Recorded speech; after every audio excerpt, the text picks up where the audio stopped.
Et salut tout le monde, aujourd'hui chapitre 2, donc sur les ondes, chapitre vraiment crucial cette session-ci. Donc c'est bien important de le pratiquer le plus tôt possible parce que les ondes, ben, c'est quand même le titre du cours, hein, ça commence comme ça. Donc bien important de bien maîtriser ça parce que le reste, ça va suivre. Juste avant de commencer le chapitre, j'aimerais ça qu'on regarde un petit quelque chose. Euh, vous avez été plusieurs à m'écrire par rapport aux oscillations. Parfois, on a des petits problèmes par rapport à ça. C'est quelque chose que vous savez déjà, mais qu'on oublie de l'appliquer, là. Euh, Par exemple, si jamais on a un numéro qu'on nous demande, par exemple, c'est quoi le temps quand, disons, x est égal à, je sais pas, la moitié ou plus ou moins la moitié de l'amplitude.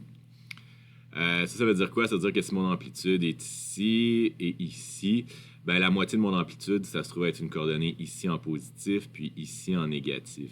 Donc, ce que je veux, si on me demande les 4 premiers temps que ça va se produire ça, ben, ce qu'on veut en réalité, c'est le temps qui est ici, donc ce temps-ci. Le temps que ça va arriver ici, donc le temps ici, même chose en bas. Le temps ici, donc ce temps-là. Et ici, ce temps-là. Donc, on veut le temps ici, ici, ici et ici. Par contre, ce qui arrive quelquefois quand on fait notre sinus moins 1 ou notre cosinus moins 1, ben, c'est que ça nous donne un temps qui est négatif. Donc, ça peut arriver. Donc, par exemple, si jamais ça nous donne un temps négatif, c'est possible que ça nous donne, dans le fond, cette coordonnée-là qui est bonne, dans le fond, parce que notre V et notre position est négative à la moitié d'amplitude, ce qu'on cherchait. Mais finalement, c'est un temps qui est négatif, puis on nous demande les 4 premiers temps plus grands que 0. Donc, je vous rappelle que les fonctions sont cycliques. Les sinus, les cosinus, ça se répète à l'infini. Donc, si on a une réponse négative, mais c'est clair que ce qui se passait avant 0 n'existait pas, là. Donc, notre temps 0, c'est là que notre oscillation a commencé, mais la fonction sinusoïdale ou cosinusoïdale ne sait pas ça. Donc, elle va quand même être cyclique à l'infini vers moins l'infini et plus l'infini. Donc, on peut avoir des réponses de chaque côté de l'axe des Y ici. Donc, si jamais c'est ça qui arrive, tu as un temps qui est négatif ici, ça ne veut pas dire que ton temps n'est pas bon et c'est pas la bonne réponse, mais ton temps est quand même quelque chose, une information importante. Si tu te rappelles qu'une oscillation, c'est une longueur d'onde, ben ça se trouve être, ben, pas une longueur d'onde, mais une période. Ben, la différence de temps entre ce temps-là ici que tu as obtenu et le temps qui est ici, ben, ça se trouve être une période. On est la même chose, on est la pente montante de ton oscillation. Donc, on est exactement la même situation. Donc, le temps que tu as trouvé ici correspond dans le fond à ce temps-là, mais une période plus loin. Donc, si tu obtiens des temps négatifs, ce que tu vas devoir faire, c'est ajouter une période. C'est la même chose pour les constantes de phase. Les constantes de phase, ça se répète sur 2π, c'est en radian, donc on va ajouter des périodes. On va voir tantôt pour les longueurs d'onde, qu'est-ce qu'on va faire? Ben, on va ajouter une longueur d'onde. Mais on y viendra quand on aura vu c'est quoi une longueur d'onde. Donc voilà, ça c'est quelque chose qui est arrivé quand même à pas mal de monde. C'est important de bien savoir ça dès qu'on a des valeurs qui sont négatives. Il ne faut pas juste les éliminer, dire les temps négatifs, ça se peut pas. Il faut aller voir dans le positif qu'est-ce que ça donne. Puis bon, ça veut pas dire que ça va être si on demande les 2 premiers temps, ben on voit bien que ce temps-là arrivera pas dans les 2 premiers, c'est ces deux-là qui arrivent en premier. Mais il faut quand même vérifier avec ces 4 temps-là, puis regarder c'est quels les 2 premiers plus grands que 0. Donc voilà. Ce qui nous permet d'enchaîner notre chapitre 2. Donc, chapitre 2 sur les ondes. Je vais commencer par introduire les différents types d'ondes qu'on va regarder cette session-ci. Le premier bloc d'ondes qu'on va regarder, c'est les ondes mécaniques. Donc, les ondes mécaniques, c'est des ondes qui ont besoin d'un soutien matériel pour se déplacer. Donc, c'est vraiment ça qu'on va faire aujourd'hui. Donc, par exemple, des ondes dans les cordes, là, c'est vraiment ce qu'on va servir comme chose assez fondamentale pour aller voir le reste qui est des fois un petit peu plus invisible, un peu plus difficile à analyser, mais les cordes, on les voit quand même bien. Donc, il faut se garder en tête qu'une corde, on peut la faire osciller donc en donnant un certain coup sur la corde, comme on va faire ici.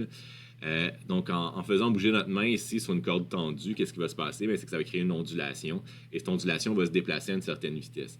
On va voir que cette vitesse de déplacement-là va dépendre justement de la tension qu'il va avoir dans la corde et de la masse linéaire de la corde. Donc, plus la corde va être lourde, plus elle va être difficile à déplacer, plus la tension va être importante, plus la force qui va vouloir amener la corde au centre, donc à sa position d'équilibre, va être importante. Donc, c'est un petit peu le même principe que les oscillations. On va voir que finalement, les ondes, dans le fond, c'est une combinaison des oscillations puis d'un mouvement de translation. C'est vraiment le chapitre 1 qu'on rajoute un petit terme qui va faire déplacer cette oscillation-là, soit vers la gauche ou vers la droite, et c'est ça une onde. Donc, je vais donner quelques exemples d'ondes mécaniques. J'ai parlé de vagues. Les vagues, c'est quoi? Ben, c'est une ondulation de l'eau, donc c'est de l'eau qui monte, qui descend, et ce phénomène-là se déplace de gauche à droite. L'eau se déplace pas vraiment de gauche à droite. Dans l'eau, tout ce qu'elle fait, c'est qu'elle monte et elle descend. Si toi, tu te places sur une planche à voile, par exemple, dans la mer, et tu restes au même endroit, ben, à mesure que les vagues vont se déplacer, ce que tu vas sentir, toi, c'est un mouvement de haut en bas. Bon, c'est sûr qu'avec le surf, on peut se faire déplacer par la vague, mais ça, c'est différent. On bouge plus de haut en bas. On reste comme coincé dans le devant de la vague ici, là. Donc, c'est autre chose. Mais il faut garder en tête que c'est la combinaison de ces deux mouvements-là qui crée vraiment mon onde. Je ne peux pas avoir seulement un ou seulement l'autre. Il faut que les deux soient à la fois. Donc, un mouvement d'oscillation et un mouvement de translation. C'est ça qui donne bien mon onde. Donc, les vagues, c'est quand même un très bon exemple. L'onde dans une corde aussi. Le son, c'en est une autre. Ben, le soutien mécanique est absolument essentiel pour tous ces ondes-là. Pas d'eau, pas de vague, pas de corde, pas d'onde dans une corde. Le son, ben, le soutien matériel, ben, c'est un gaz. L'air en général pour nous. Ce qui fait triste un peu tout ce qu'on voit comme film de science-fiction avec des explosions très bruyantes dans l'espace. Non, une planète qui explose, ça fait pas de son pour nous. Il n'y a pas d'air, pas de son. Donc, on va voir que ça va correspondre à une onde longitudinale progressive qu'on va regarder dans 2 minutes. Deuxième type d'onde, ça va plutôt aller au deuxième examen. Donc, premier examen, on va faire le point 1 qui est ici. Deuxième examen, on va faire les ondes électromagnétiques, donc tout ce qui est oscillation d'un champ électrique, d'un champ magnétique. Donc, lumière, rayons X, rayons gamma, etc. Il y en a tout plein. La propriété principale de ces ondes-là, c'est qu'ils n'ont pas besoin de soutien matériel. Donc, la lumière du soleil peut très bien se rendre jusqu'à la Terre sans qu'il y ait de l'air entre les deux. Donc, c'est quelque chose qui est capable de passer, qui n'a pas besoin d'un soutien pour tenir l'onde. Donc, elle peut passer dans le vide.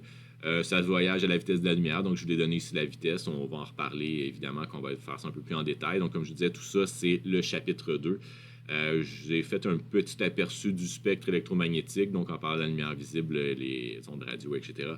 On va voir qu'au bout de la ligne, tout ce qui va changer en termes de quantité observable pour ces différentes ondes-là, ça va être la longueur d'onde, mais tout ça reste une oscillation d'un champ électrique et d'un champ magnétique qui se déplace à la vitesse de la lumière. Donc on verra ça plus en détail dans quelques semaines.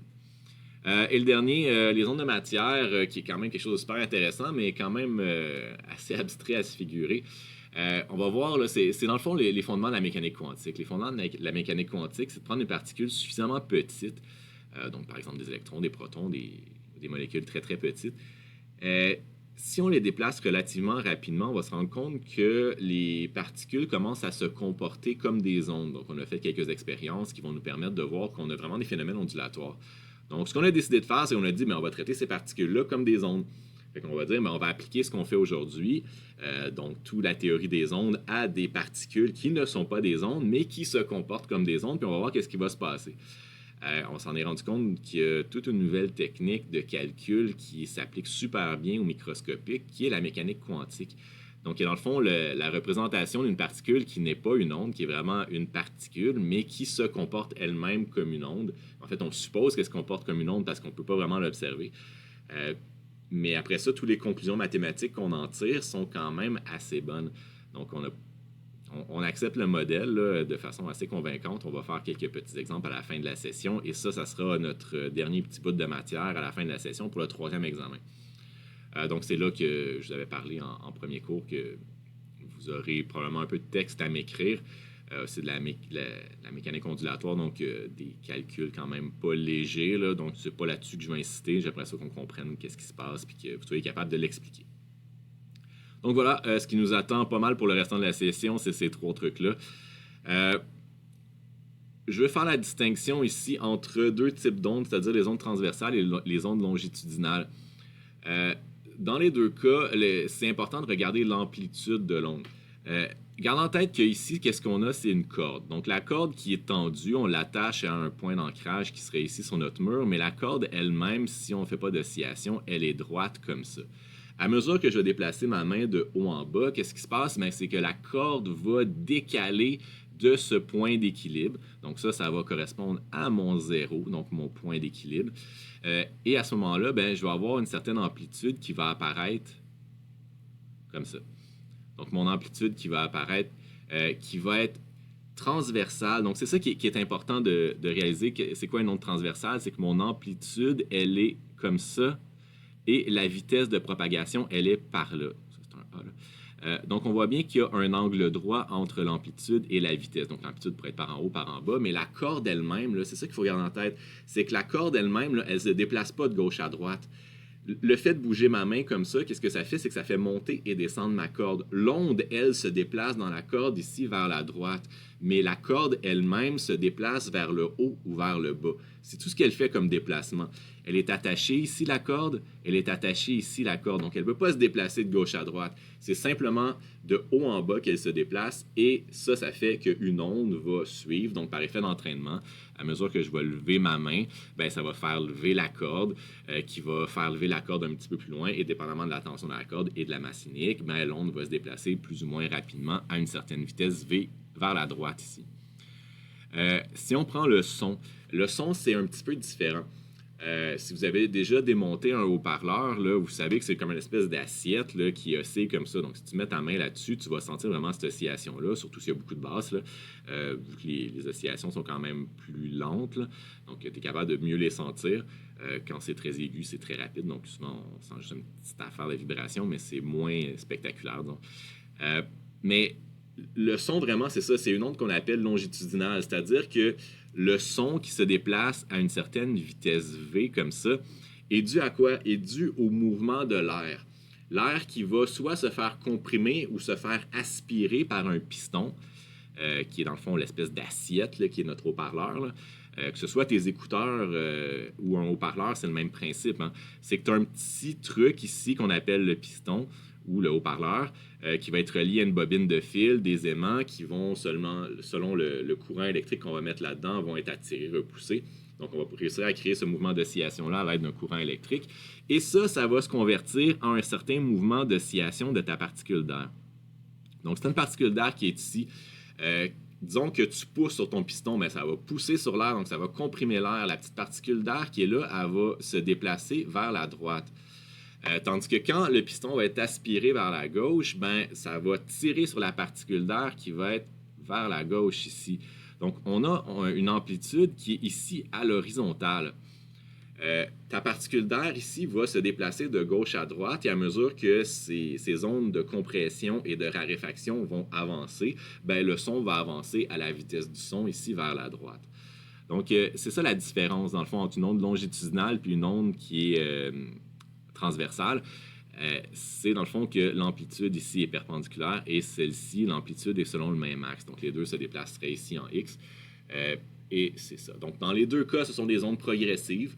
Les ondes progressives, c'est des ondes qui avancent à une vitesse V.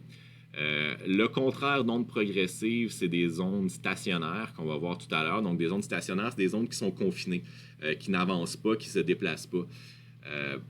Là, on va parler tantôt de quelques exemples de ça, d'ondes stationnaires. Donc, on observe des ondes stationnaires dans tout ce qui est instrument de musique.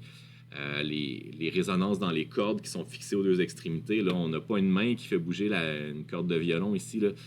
C'est l'archet qui fait bouger la corde au complet, mais elle est fixée aux deux extrémités. Donc, il y a un phénomène de réflexion qui va se passer, qui va faire que les deux, en s'additionnant, vont créer une onde qui se déplace plus, mais qui est plutôt stationnaire. On va voir l'explication tantôt. Même chose dans ton micro-ondes. Les micro-ondes, qui sont une onde électromagnétique, qui sont produites dans ton micro-ondes, ne sortent pas de ton micro-ondes. Elles sont confinées dans ton micro-ondes. Elle reste là-dedans. Donc ça, c'est une onde qu'on appelle aussi stationnaire. Donc voilà. Écoutez, ça n'a pas une tonne d'implications pour nous, là, à savoir la distinction entre les deux. Il faut juste savoir que les deux existent, mais de toute façon, les deux se traitent exactement de la même façon. Les formules restent les mêmes. Donc ça ne change vraiment pas grand-chose. Il faut juste garder en tête que notre amplitude ne sera pas donnée de la même façon. Donc voilà, les deux sont progressives à vitesse V. Je l'ai dit. L'équation de l'onde, la voici. Donc, ça, c'est vraiment le nerf de la guerre pour ce chapitre-ci. Donc, si vous avez bien fait le chapitre 1, ça ne devrait pas être trop intimidant. Si vous n'avez pas touché à votre chapitre 1 encore, ça commence à urger. Il faut faire ça le plus vite possible pour pouvoir attaquer le chapitre 2, qui est vraiment l'étape cruciale de votre session. Là, si ça va bien le chapitre 2, le restant de la session, ça va être relax, je vous le promets. Si vous ne faites pas votre chapitre 2 au plus vite, vous imposez des gros maux de tête à la fin de la session et je ne vous souhaite pas ça. Donc, l'équation de l'onde. C'est une équation 3D, comme je vous disais. Donc, une équation qu'on donne la position en Y selon une position X et T de A sin de KX plus ou moins oméga T plus phi. Pourquoi il y a un X là-dedans?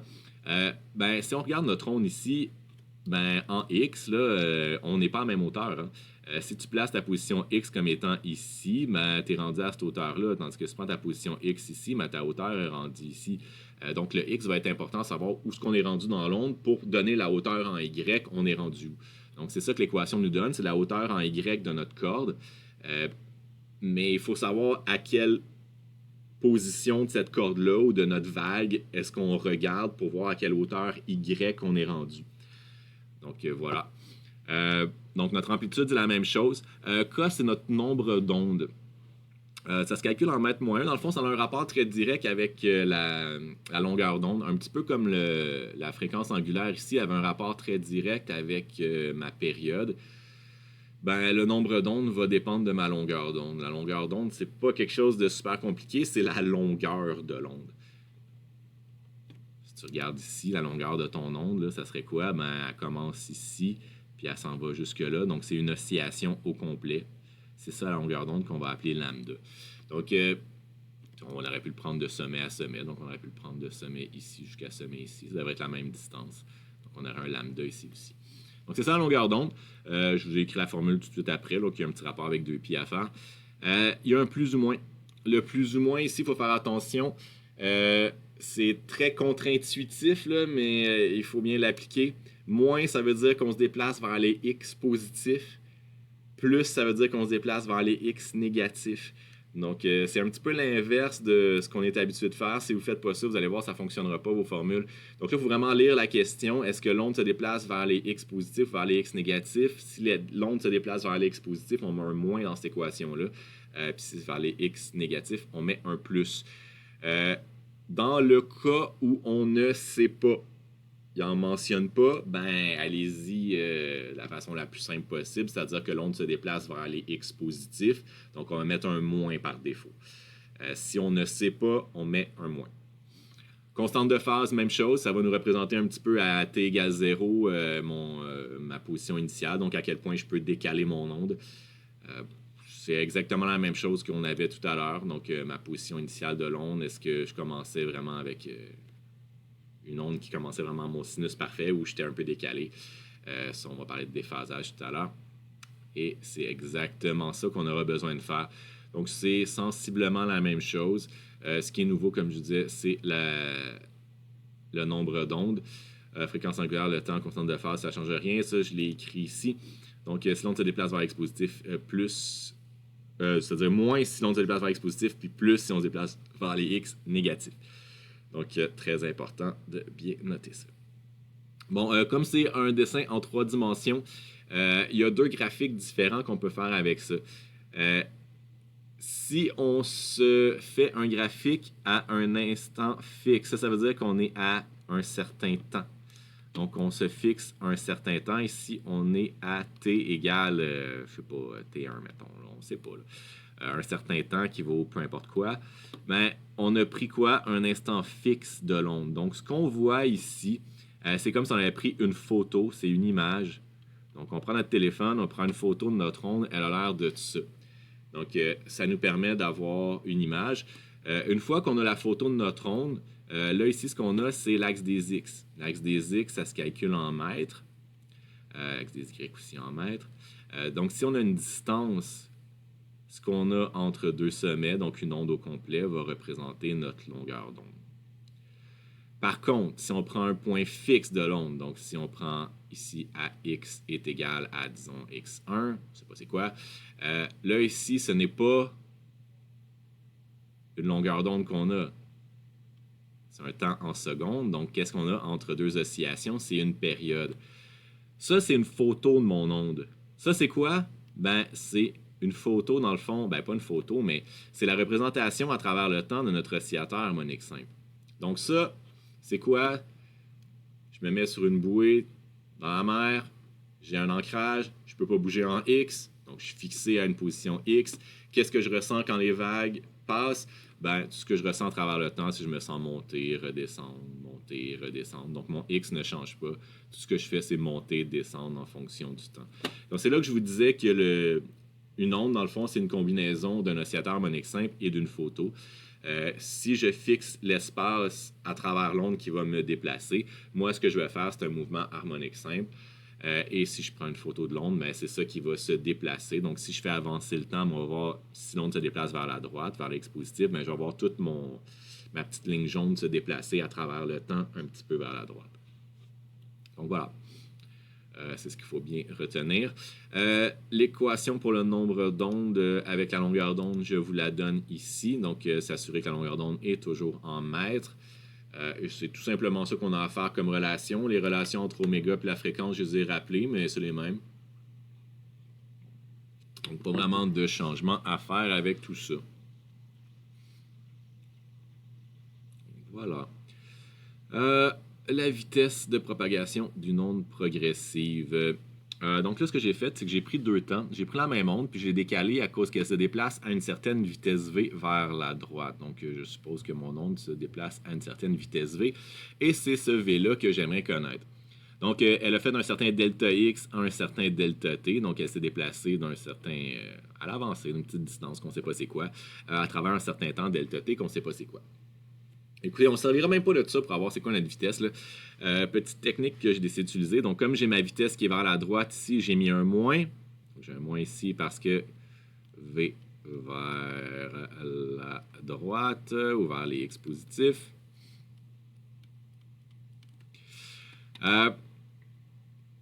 Écoutez, ce que j'ai fait, c'est que j'ai pris deux points ici. Donc, un point ici, puis un point qui est là. J'espère que vous serez d'accord avec moi de dire que ces deux points-là ont le même Y. Donc, il y a un Y qui va correspondre à leur amplitude. Là, j'ai fait ça à leur amplitude, mais en réalité, ça aurait pu être n'importe quel point. C'est pour ça que je ne mettrai pas amplitude. L'important, c'est de garder la même hauteur. Si je garde la même hauteur, qu'est-ce que je sais? C'est que je me déplace d'un certain delta X pendant un certain temps delta T.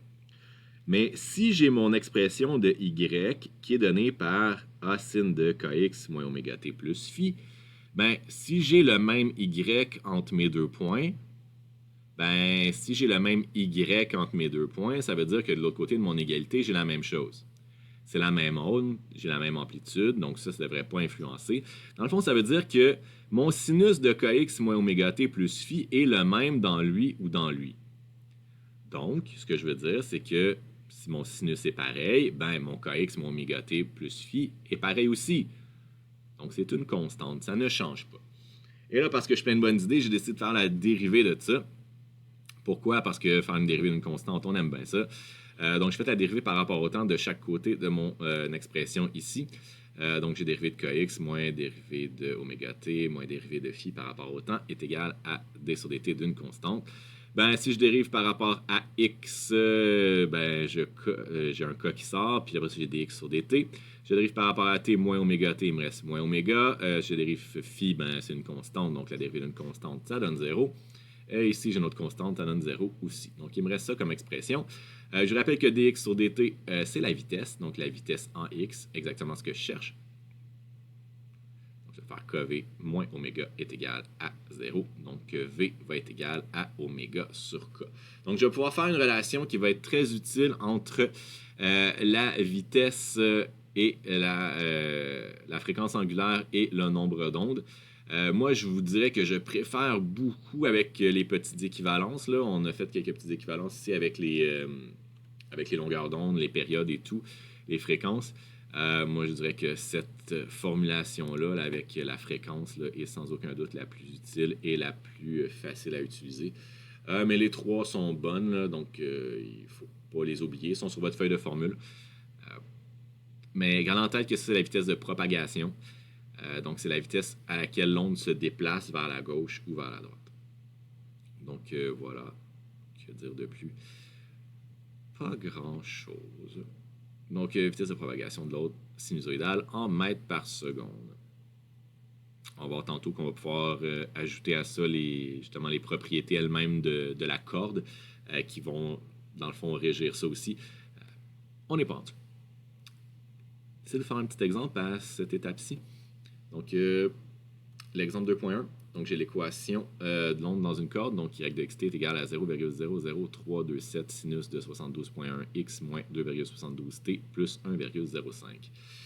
Un petit peu comme on avait dit dans le mouvement harmonique simple, s'il n'y a pas d'unité, c'est qu'on suppose que tout est dans le système international. Donc, les positions en mètres, les distances en mètres, les temps en secondes, les constantes de phase et les phases en radians. Sinon, il faut l'indiquer absolument. Donc, quelques petites questions. Je demande amplitude, longueur d'onde, période, fréquence, vitesse de propagation, position de la corde, une position et un temps, la vitesse transversale et l'accélération aux mêmes positions et temps. Donc, faites une petite pause, essayez ça. Moi, j'embarque sur la solution. Donc, premièrement, l'amplitude.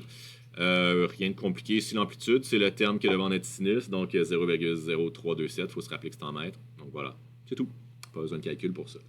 Longueur d'onde, période et fréquence. Donc, pour la longueur d'onde, la chose la plus simple, c'est de prendre notre nombre d'ondes. Donc, 72,1 qu'on va faire 2π divisé par ça, donc 0,0871. Donc, ça veut dire que notre onde, en réalité, elle a 8,7 cm de long. Environ ça. Là. Donc, c'est vraiment ça ma longueur d'onde. Donc, dans ça, il y a un sinus au complet, dans cette distance-là. C'est vraiment réel. Là. Si je prenais une photo de l'onde, puis je mettrais une règle derrière cette photo-là, ben, je verrais vraiment 8,71 cm. C'est vraiment une longueur réelle. C'est pas théorique, cette longueur-là. C'est vraiment la longueur véritable de l'onde. Ensuite, bon, la période, bon, là, avec le oméga, je vous rappelle qu'oméga est positif, hein, c'est pas moins 2,72 oméga, là, le moins nous donne la direction de propagation de l'onde, mais ici, le 2,72, c'est notre oméga. Donc, c'est toujours positif. Une période, ça peut pas être négatif de toute façon, donc les petits calculs, là, rien de compliqué là-dedans. Vitesse de propagation. Oméga sur K. Donc, c'est sûr qu'on a pu le faire avec lambda, puis la fréquence, puis tout ça. Mais c'est pas nécessaire de rajouter des calculs pour rien.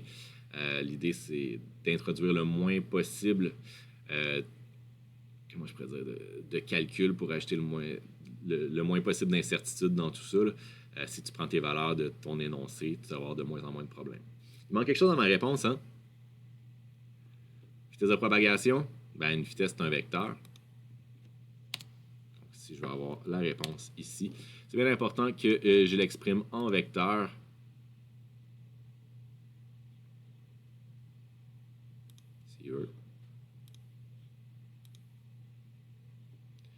Donc, V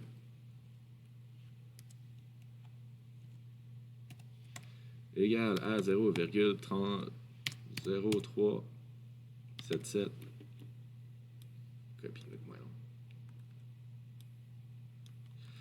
mètres par seconde. Et à ça, il faudrait ajouter notre direction.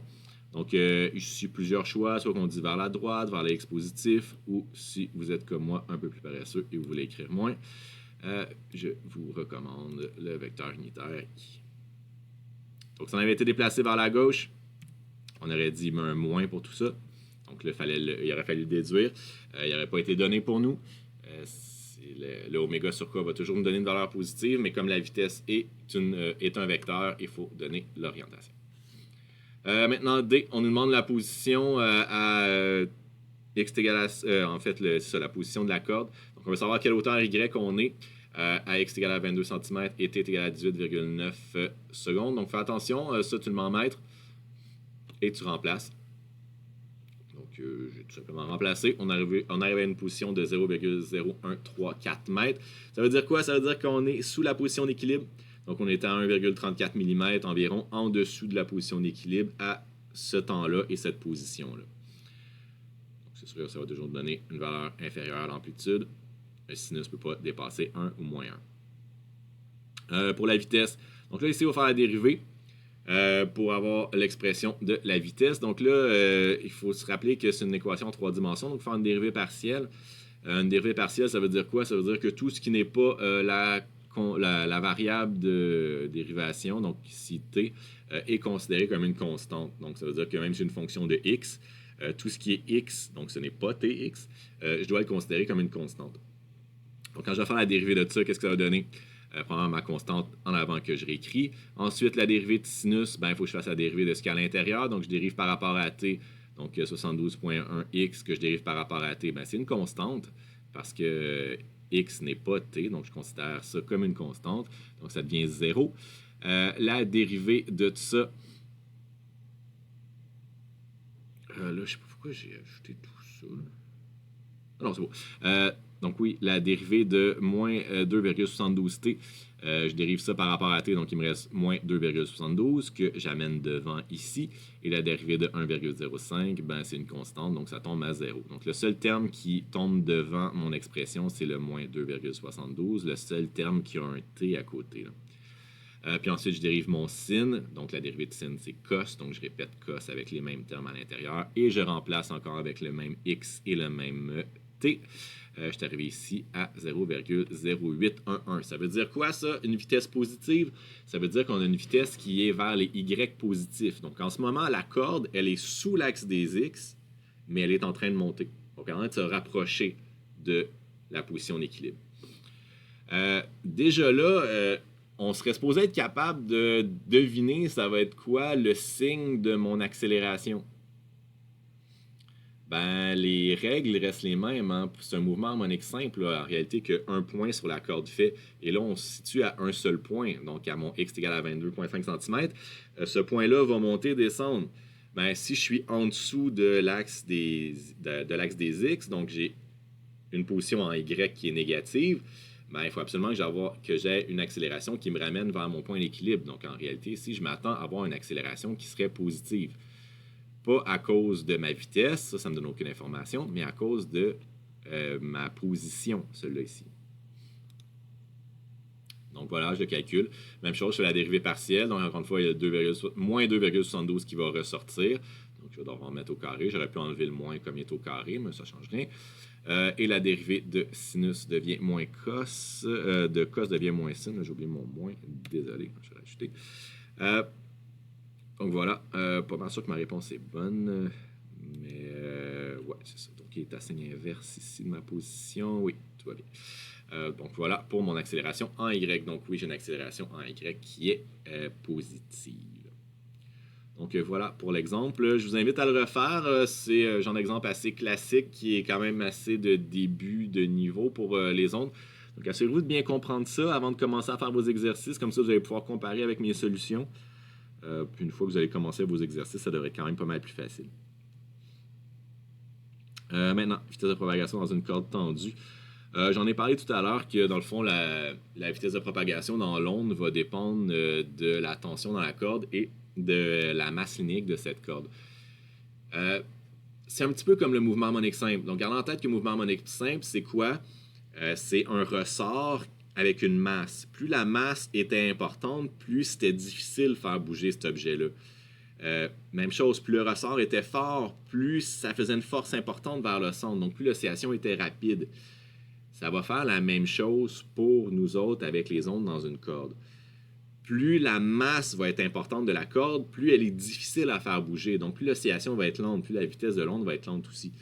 Donc, ça, c'est la masse linéique, c'est le mu qui est là.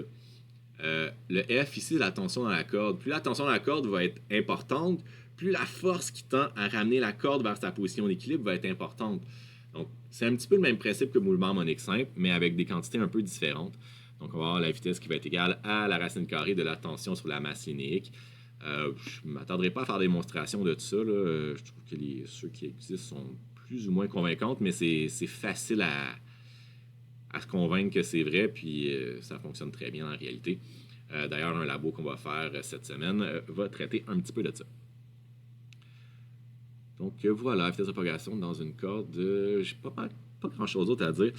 Comment on calcule la masse linéique? Mais dans le fond, c'est le rapport de la masse divisée par la longueur de la corde. Donc masse sur longueur. Kilogrammes par mètre. Là, bien important de respecter les unités du système international, mais ça, je pense que c'est tout le temps le cas. Hein. Ouais. Pas grand-chose d'autre à rajouter là-dessus. Principe de superposition, quelque chose que vous connaissez probablement très bien, mais qu'on oublie à chaque fois qu'est-ce que ça veut dire. Principe de superposition, ça veut dire quoi? Ça veut dire qu'on a le droit de superposer deux choses qui sont la même chose. par exemple, si on a deux forces sur le même objet, ben, on additionne les forces, donc on superpose les forces. Si on a deux ondes dans la même corde, ben, on va superposer ces ondes-là aussi. Donc, les ondes ne s'affecteront pas, mais vont juste s'additionner.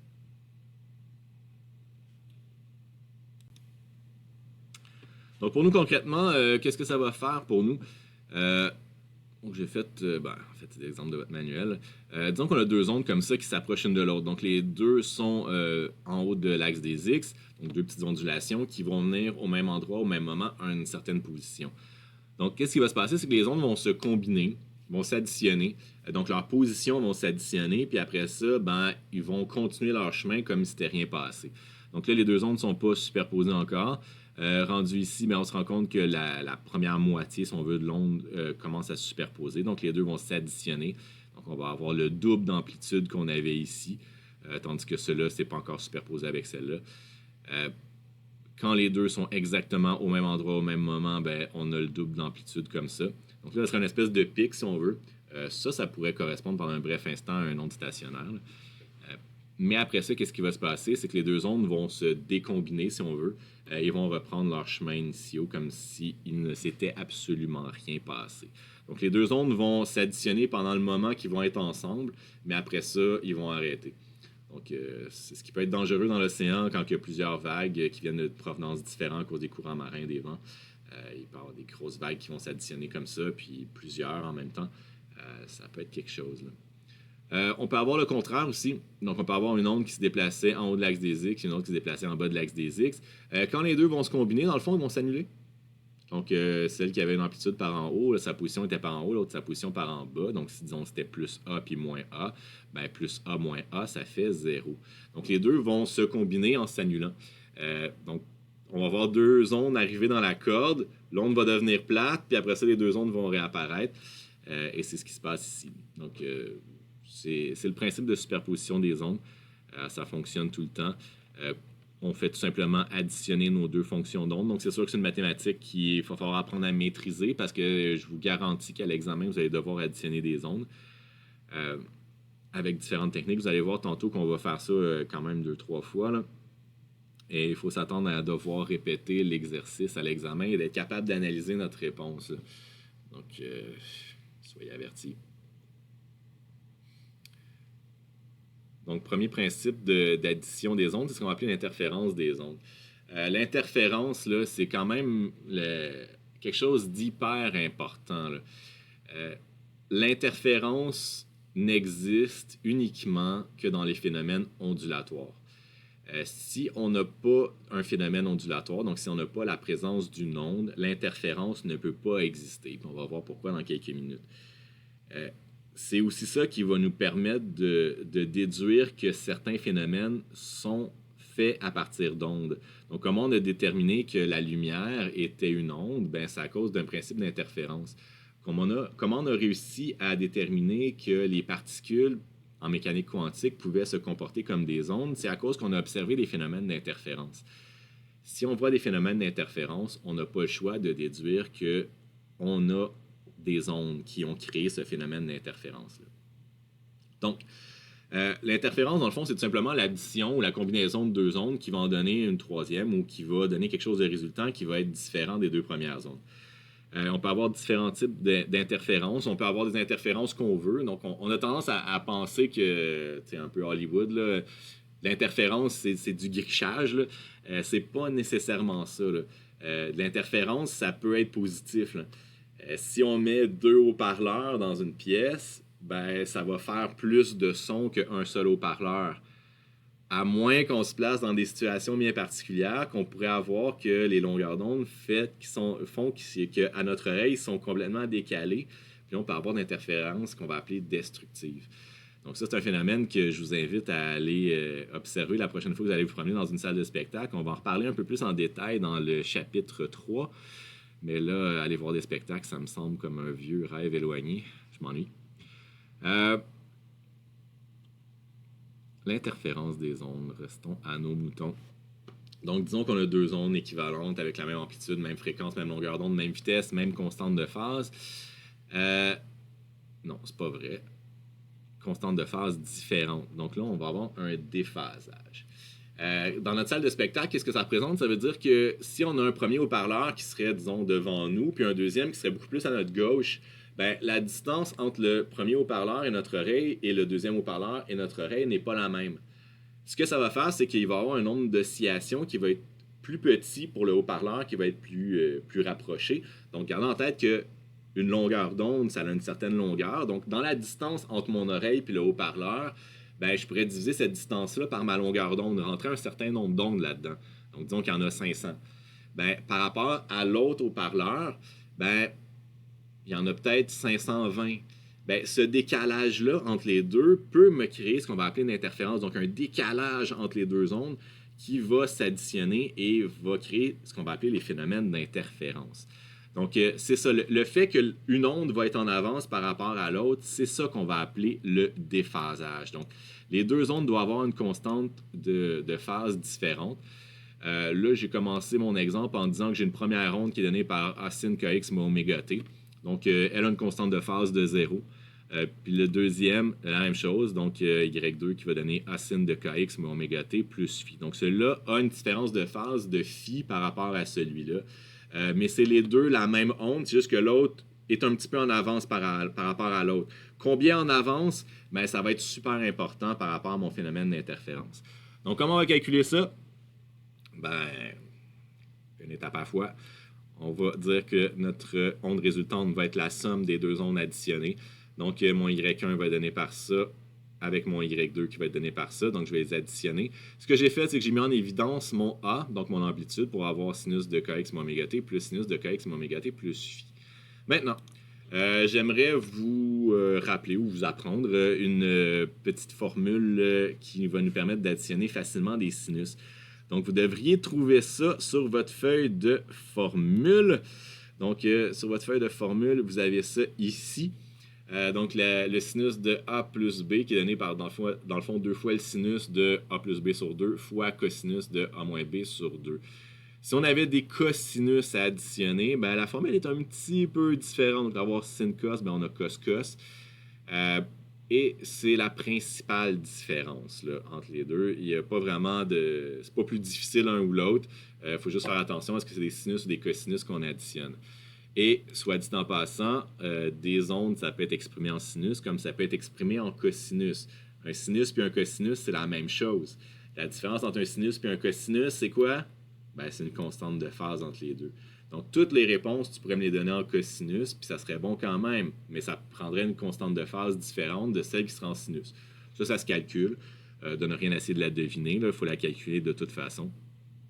Mais, écoutez, il n'y a rien qui m'empêche, moi, à l'examen, au lieu de vous donner des fonctions en sinus, d'en donner en cosinus pour être sûr que vous répétez les opérations pour que moi, je sache bien est-ce que vous avez compris et que vous n'avez pas seulement mémorisé la réponse. Donc, assurez-vous de bien comprendre qu'est-ce qui se passe ici parce que moi, c'est ce que je risque de faire à l'examen, c'est-à-dire de vous faire additionner des équations comme ça. Mais au lieu de mettre des sinus, je vais mettre des cosinus, donc ça vaudrait la peine de le pratiquer. Mais vous allez voir, c'est la même chose. Donc, voilà, ce que j'ai fait, c'est ça. J'ai appliqué l'expression. Donc, mon A, dans le fond, ça correspond à... Je ne peux pas être sélectionné. Donc, mon A va correspondre à ça ici. Là. C'est sûr que j'aime pas ça qu'il y ait le même A ici, mais on va s'arranger avec. Puis notre B ici, donc ce A-là, là, c'est lui. Là. Puis ce B-là, c'est celui-là. Donc, on va avoir kx moins oméga t plus kx moins oméga t plus phi divisé par 2.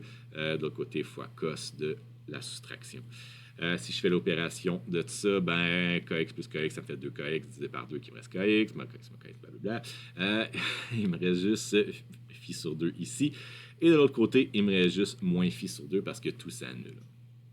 Maintenant, je vais appliquer une petite propriété des cosinus. Donc, je vous rappelle que dans le cercle trigo, quand on fait un cos, ben, ça correspond au x.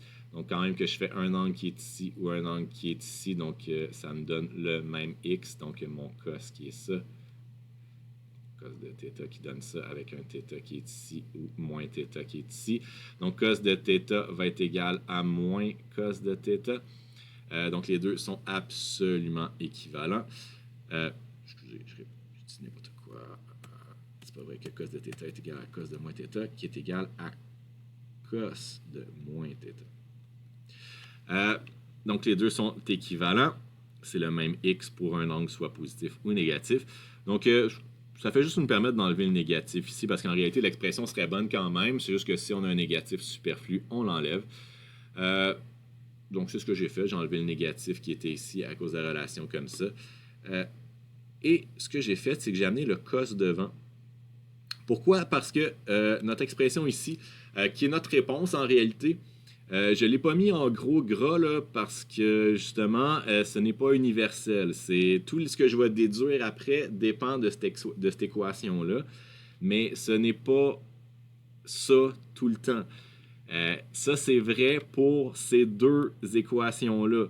Si je n'ai pas ces deux équations-là, il faut que je refasse tout ça et que je déduise l'expression résultante pour faire la suite après. Donc, faites attention, là. Si on a exactement ça, ben on peut appliquer l'équation qui va être résultante, qui va être donnée ça. Mais sinon, il faut tout répéter les étapes pour trouver justement c'est quoi cette expression-là. Maintenant, ce qu'il faut réaliser dans cette expression-là, c'est qu'il y a deux termes. Il y a un terme ici qui a un temps. Donc, on a un temps ici. Ça veut dire quoi, ça? C'est ce qu'on va appeler le terme oscillant. C'est ce qui va me créer mon oscillation. Donc, j'ai un cox moins oméga t plus phi sur 2 ou plus phi, peu importe. C'est ça qui va me créer vraiment mon oscillation. Tandis que de l'autre côté, tout ce que j'ai, c'est des constantes. Ben, les constantes que je mets devant un sinus oscillant, c'est quoi? Ben, je l'écris ici. Ça correspond à mon amplitude. Donc, 2a fois cos de phi sur 2 est égal à mon amplitude. La morale de l'histoire, c'est que l'amplitude va dépendre de ma différence de phase entre mes deux ondes. Je ne peux pas avoir n'importe quelle différence de phase puis espérer obtenir un maximum de son, là. Donc, si je mets... Donc là, si je vais avoir mon amplitude maximale. Donc, mon amplitude maximale, c'est à 2A. Donc, un cosinus, ça peut valoir n'importe quoi entre plus ou moins 1. Donc, quand est-ce que c'est maximal? C'est quand est-ce que mon cosinus vaut plus ou moins 1. Donc, ça va être égal à 2A pour mon amplitude. Il faudrait que je dise plus ou moins 2A, mais l'amplitude, on sait que c'est positif, fait que je vais la laisser à 2A ici. Mais en réalité, mon phi, il faut qu'il va 2 pi n. Donc, n'importe quelle valeur qui va me donner un cos qui va être égal à plus ou moins 1. Donc, quand est-ce que le cos est égal à plus ou moins 1? C'est quand on est à 0 ou à 180 degrés ou à 2 à pi. Donc, tous les multiples de pi, dans le fond, vont me donner ça. Donc là, il y a un 2 ici, donc j'ai multiplié par 2 ici pour avoir vraiment que mon cos à l'intérieur me donne juste des multiples de pi. Donc ça va me donner une amplitude maximale. Une amplitude maximale, ça veut dire que les deux ondes vont s'additionner parfaitement. Une situation idéale, évidemment. Là, à ce moment-là, si j'ai deux haut-parleurs puis le son arrive directement en termes d'interférence constructive dans mes oreilles, le fait d'avoir deux haut-parleurs me donne 2 fois plus d'amplitude, donc 2 fois plus d'intensité là, au niveau du son. Là. On va voir que les décibels, c'est pas exactement ça qui se passe, mais pour l'intensité, ça va être le double en réalité. Donc, ça, c'est ce qu'on appelle une interférence constructive. Donc, c'est une relation parfaite où les deux sont parfaitement en phase. On va regarder en dessin qu'est-ce que ça donne dans quelques minutes. Le contraire, c'est que les deux me donneraient un cos qui est égal à 0. Donc, quand est-ce que le cos est égal à 0? C'est quand on tombe à pi sur 2, 3 pi sur 2, etc. Donc, à ce moment-là, on veut avoir des valeurs de phi qui vont être égales à des valeurs impaires de pi. Donc, comme on divise par 2 ici, on va arriver à pi sur 2, 3 pi sur 2, 5 pi sur 2, puis les valeurs positives, négatives de ça.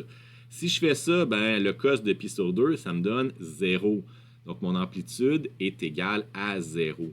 C'est possible, donc c'est quand même extrêmement rare, mais ça arrive, que deux ondes qui vont s'additionner ensemble vont donner rien du tout.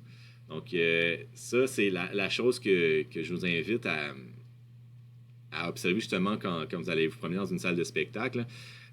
Aujourd'hui, on observe de moins en moins ça parce qu'on a compris ça, évidemment, dans les concepteurs de salles de spectacle. Donc, au lieu d'avoir seulement deux gros haut-parleurs, on en met plusieurs. Donc, à ce moment-là, le phénomène d'interférence destructive apparaît beaucoup moins. Moi, je me rappelle, quand j'ai commencé à aller voir des spectacles, c'était presque tout le temps que deux haut-parleurs. À mesure que vous allez vous déplacer dans la pièce, vous allez voir qu'il y a des instruments qui vont prendre plus ou moins d'amplitude. Donc, il y a des endroits dans la pièce que vous allez beaucoup mieux entendre certains tambours de la batterie, certaines notes de la guitare. Ça va dépendre de la longueur d'onde, évidemment.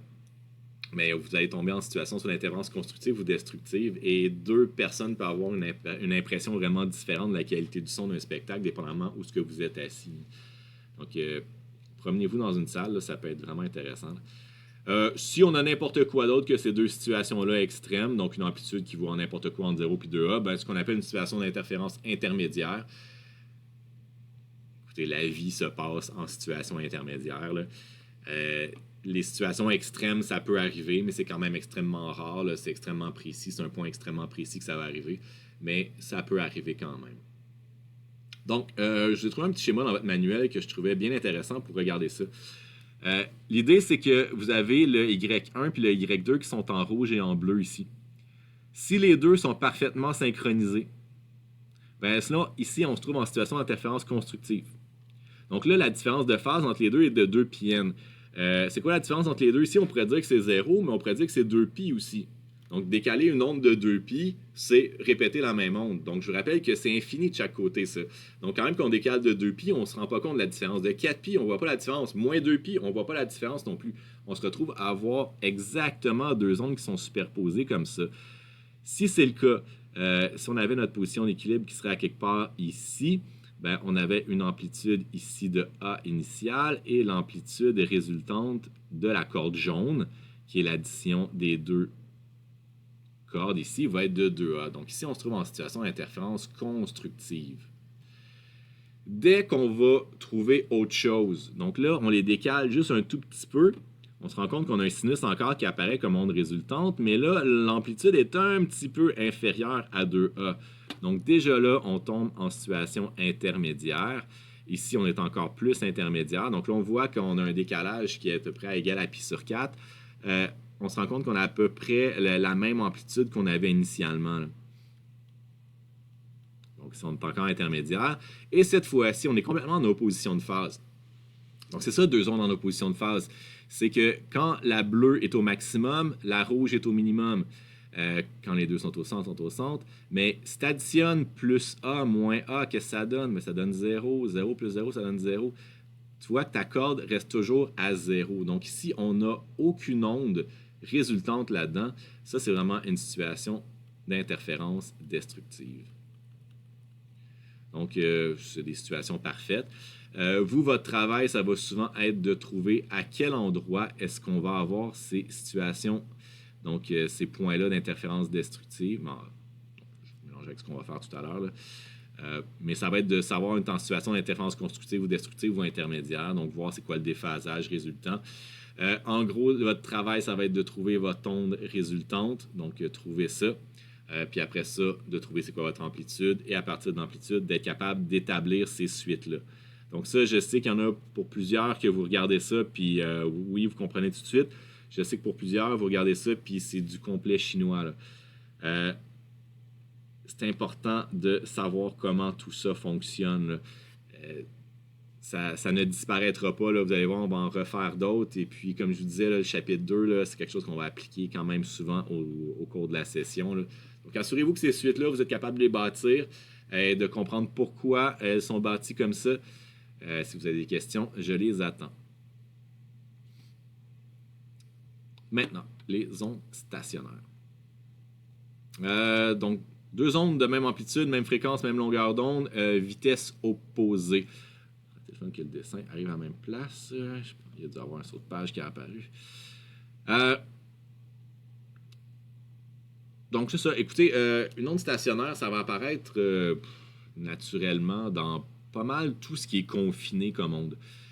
Comme je disais, là, dans un instrument de musique, l'onde est confinée aux deux extrémités. Donc, qu'est-ce qui va se passer? C'est que si on crée une oscillation, donc en donnant un coup sur, disons, une corde de guitare, elle va osciller. Elle va se rendre à une extrémité, elle va rebondir, elle va se rendre à l'autre extrémité, elle va se rebondir. Donc, à ce moment-là, on va avoir une onde qui va se déplacer vers la gauche et vers la droite, et les deux vont tomber en résonance. Donc, c'est ce qu'on va avoir comme onde stationnaire. C'est toujours deux ondes, mais en réalité, c'est la même onde qui a été réfléchie. Il y a rarement vraiment deux ondes qui créent des ondes stationnaires. Là. Ça peut arriver, mais la plupart du temps, c'est vraiment la même onde qui a réfléchi sur un des deux endroits. Puis on va regarder tantôt comment regarder ça. Donc, ce qui est intéressant des ondes stationnaires, c'est quand on regarde comment ça se propage. Donc là, ici, il faut garder en tête qu'on a l'onde rouge qui se déplace vers la gauche et l'onde bleue qui se déplace vers la droite. L'onde en jaune, c'est l'onde résultante. Donc l'onde réelle, l'onde stationnaire, c'est celle qui est en jaune. Donc, ce qui est important de bien remarquer là-dedans, c'est si on a une position d'équilibre qui serait à peu près ici. Donc là, qu'est-ce qu'on a? Ben, on a moins A pour l'onde bleue, moins A pour l'onde rouge. Donc à cette position-là, on va commencer par regarder une position, là, qu'on va fixer un X. Qu'est-ce qu'on a à t égale 0, cette position-là? Ben, on a moins A puis moins A, donc on a une position qui est à moins 2A. On fait avancer le temps un petit peu à la même position.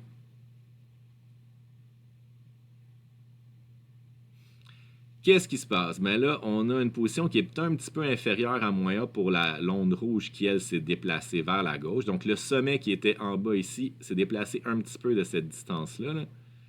Et le sommet qui était bleu, lui, s'est déplacé vers la droite. Donc, le sommet est rendu ici. Donc, qu'est-ce qui va se passer avec ça? C'est que le point qui était en bas ici, il est rendu maintenant à cette position-là. Donc, on a additionné ces deux points-là. Comme ils sont un peu moins bas qu'il était ici, mon point a monté, donc il était ici et il est rendu là. On avance à période sur 4. Donc, à période sur 4, je me trouve à la même position, donc ici. Ben, qu'est-ce qui se passe avec ce point-là? Ben là, je me trouve avec une position, donc comme mon onde rouge a continué d'avancer, donc là, c'est ce point-là qui est rendu ici. Là, il est rendu là. Et mon onde bleue a continué d'avancer vers la droite. Donc, mon point est rendu celui-ci qui est rendu là.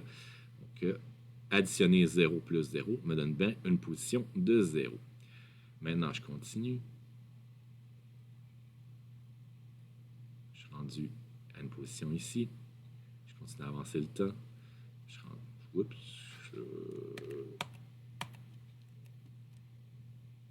à une position. Voyons.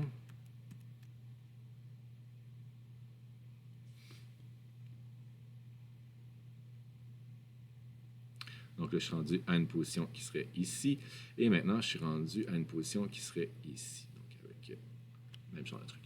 Donc, morale de l'histoire. Qu'est-ce que j'essaie de te faire remarquer? C'est que si on regarde notre point ici, qu'est-ce qu'il a fait? Ben, on est parti ici, on a monté, on a monté, on a monté, on a monté, puis là, on redescend. Donc, en gros, mon point ici, qu'est-ce qu'il fait? À mon X que j'ai bien fixé, ben, il monte et il descend. Il monte, il descend, il monte, il descend, il monte, il descend. Donc, lui, il fait un mouvement harmonique simple comme un onde normal. Donc, rien de vraiment extraordinaire à regarder ici. Par contre, si je remarque le point qui est ici, donc là, on va se décaler de combien? Ben, si je fais une photo, donc là, j'ai pris une photo de mon onde, donc là, je devrais avoir une longueur d'onde qui devrait être ça comme ça ici. Donc, lambda de ici jusqu'à là. Donc, ça, c'est lambda. Si je prends le quart de mon onde, donc la moitié serait ici, l'autre quart serait là. Je suis au quart de mon onde ici. Qu'est-ce qui se passe? Bien, j'ai un point qui est à 0. Ici, mon point est encore à 0. Ici, mon point est encore à 0. Il faut regarder la ligne jaune. Là. Mon point est encore à 0. Mon point est encore à 0. Mon point est encore à 0. Je regarde le point ici. Qu'est-ce qu'il fait, lui? Ben, lui, il est déjà en haut. Il redescend. À 0. Il redescend. Il remonte. Et il redescend encore. Donc, l'idée, c'est de réaliser qu'il y a des points qui bougent beaucoup et des points qui ne bougent pas du tout. Les points qui bougent beaucoup, c'est ce qu'on va appeler les ventres. Donc, les ventres, c'est les points qui ont un maximum d'amplitude. Tandis qu'il y a des points ici qui ne bougent pas du tout, qu'on appelle les nœuds. Ces nœuds-là, c'est des points qui ont zéro oscillation. Donc, c'est vraiment des points qui ne se déplacent pas du tout. Et ça, je vous invite à le tester. Je vais faire une petite démo tantôt, là, mais je vous invite à le tester au laboratoire cette semaine. Quand vous allez commencer à avoir des oscillations, vous allez vraiment avoir des ventres et des nœuds dans vos cordes. Mettez votre doigt sur un nœud. Essayez de ne pas modifier la tension, donc en appuyant trop fort, là, mais si vous tenez la corde sur un nœud, vous allez voir que ça ne va absolument rien changer. Vos oscillations ne seront pas modifiées parce que ce point-là, de toute façon, n'oscille pas. Tandis que si vous mettez votre doigt sur un ventre, donc par exemple, si je touchais ma corde ici, vous allez voir tous les points d'oscillation de toute votre corde vont complètement se briser. Donc, c'est ça qu'il faut bien retenir ici, c'est qu'il y a des points sur une onde stationnaire qui oscillent avec un maximum et des points qui n'oscillent pas du tout. C'est la même chose dans votre micro-ondes. Hein. Dans votre micro-ondes, qu'est-ce qui se passe? C'est qu'il y a des points qui oscillent beaucoup en termes d'ondes électromagnétiques et des points qui oscillent pas du tout. Pourquoi vous pensez qu'on fait tourner l'assiette? C'est parce qu'il y a des points dans votre micro-ondes qui chauffent beaucoup et des points qui ne chauffent pas du tout. Donc, une petite expérience qui peut être le fun à faire avec votre micro-ondes et une palette de chocolat. Tu enlèves l'assiette pour les faire tourner, tu fais fondre ta palette de chocolat, tu vas voir 2 spots fondus apparaître dans ta palette de chocolat. Ces 2 spots fondus-là correspondent à quoi? Ça ici. C'est longueur d'onde, ça? Non, longueur d'onde sur 2. Parce que ton oscillation complète serait jusqu'ici. Donc ça, c'est lambda sur 2. Fait que si tu es capable de savoir ce qu'est la différence entre 2 spots fondus sur ta palette de chocolat, ben, tu as ta longueur d'onde. Si tu veux avoir la fréquence des ondes émises sur ton micro-ondes, il est inscrit derrière ton micro-ondes. Donc, tu as juste à tirer sur ton micro-ondes, il y a un petit collant. Écoute, les fabricants sont obligés de le mettre. On a une fréquence là, autour de... On ne rappelle plus, là, il me semble que c'est 1200 MHz, là, quelque chose comme ça. Pourquoi c'est intéressant de faire ça?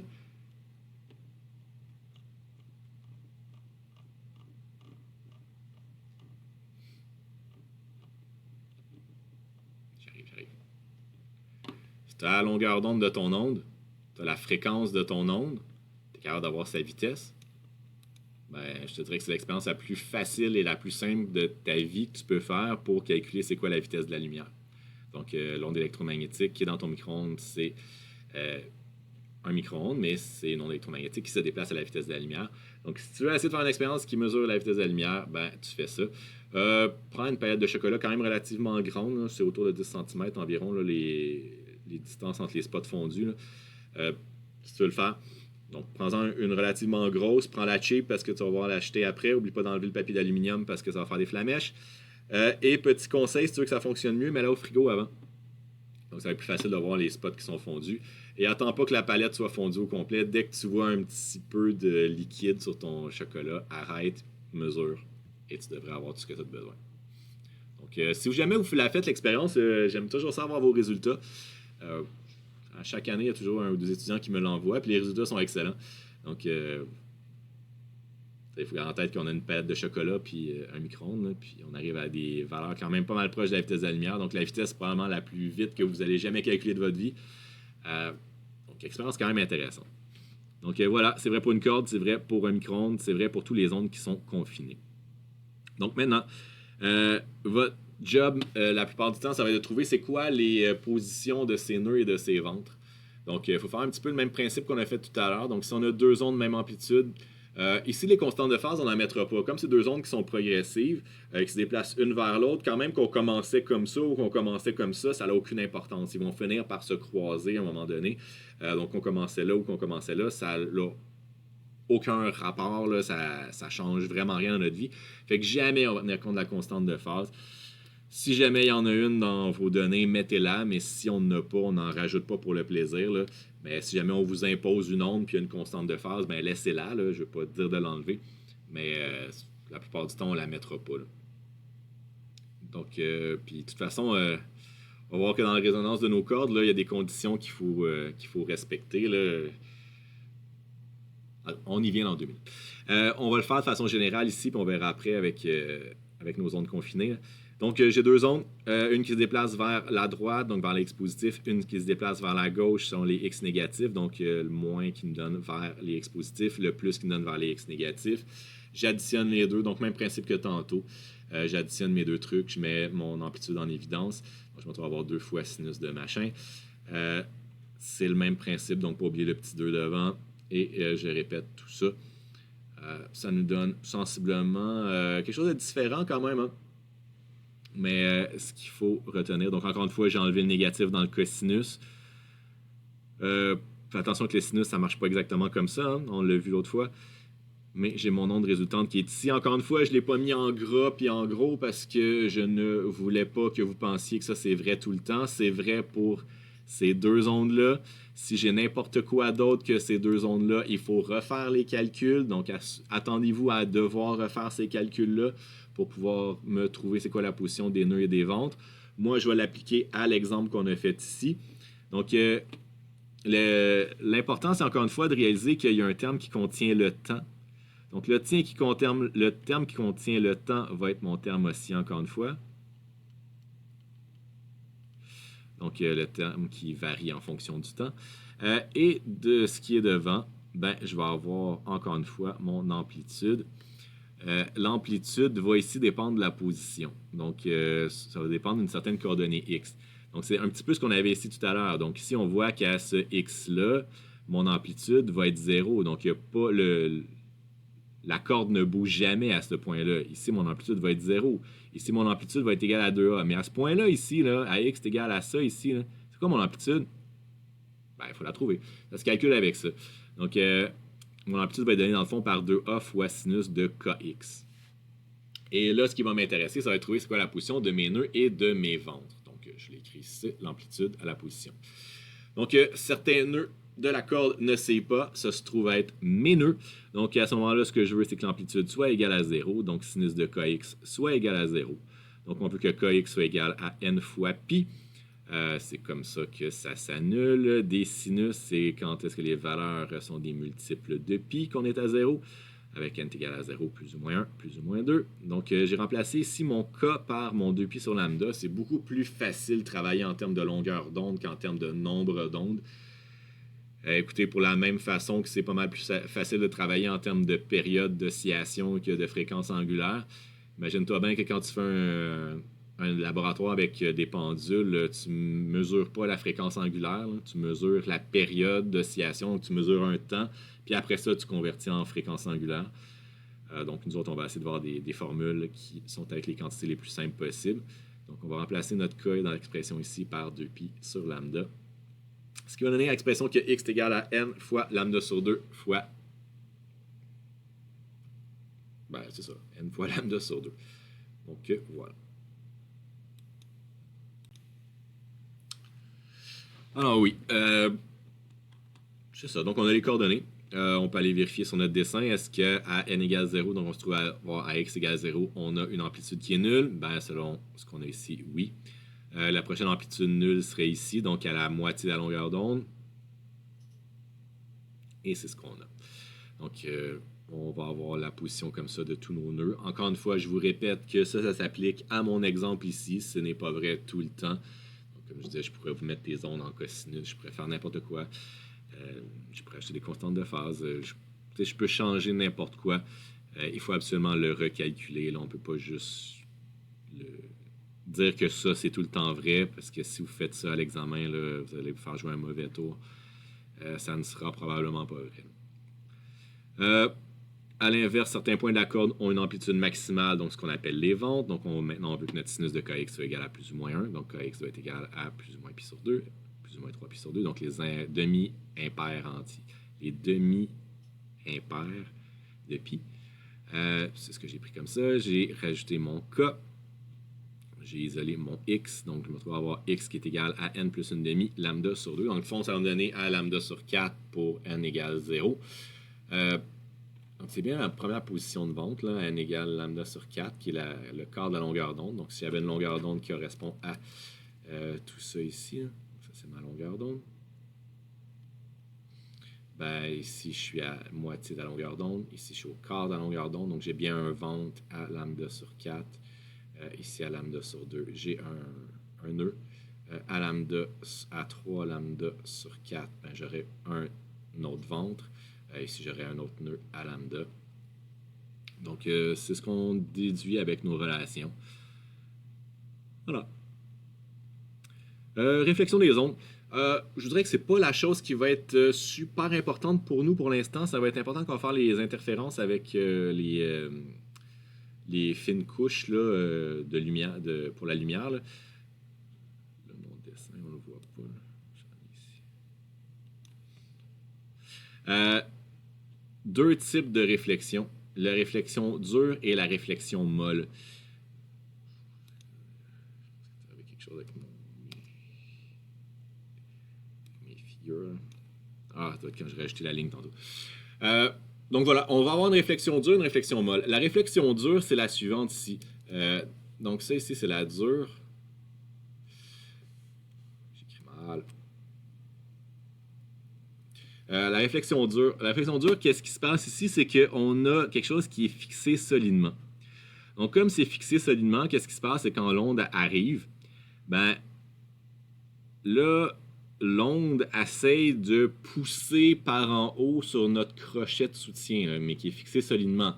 La troisième loi de Newton, qu'est-ce qu'elle nous dit? Ça nous dit si on applique une force par en haut, on va avoir une force de réaction qui va être appliquée par en bas. Donc, qu'est-ce qui se passe avec notre point d'ancrage? C'est qu'à mesure qu'on lui donne une force par en haut, lui, il réagit en faisant une force par en bas. Donc, quand l'onde va frapper mon point de contact, qui est attaché solidement, le mur va réagir en faisant une force par en bas. Donc, qu'est-ce qui se passe? C'est que l'onde va être inversée. On va avoir, dans le fond, un déphasage ici qui va correspondre à un déphasage de pi radian, d'une demi-longueur d'onde.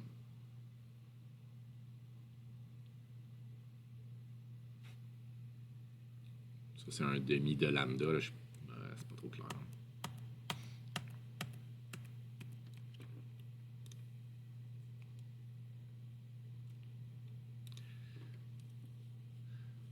De une demi lambda. OK.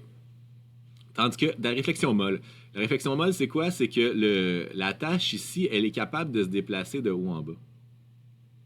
Donc, comme elle est capable de se déplacer de haut en bas, mais il n'y a pas de force exercée par la tige ou par le soutien sur la corde.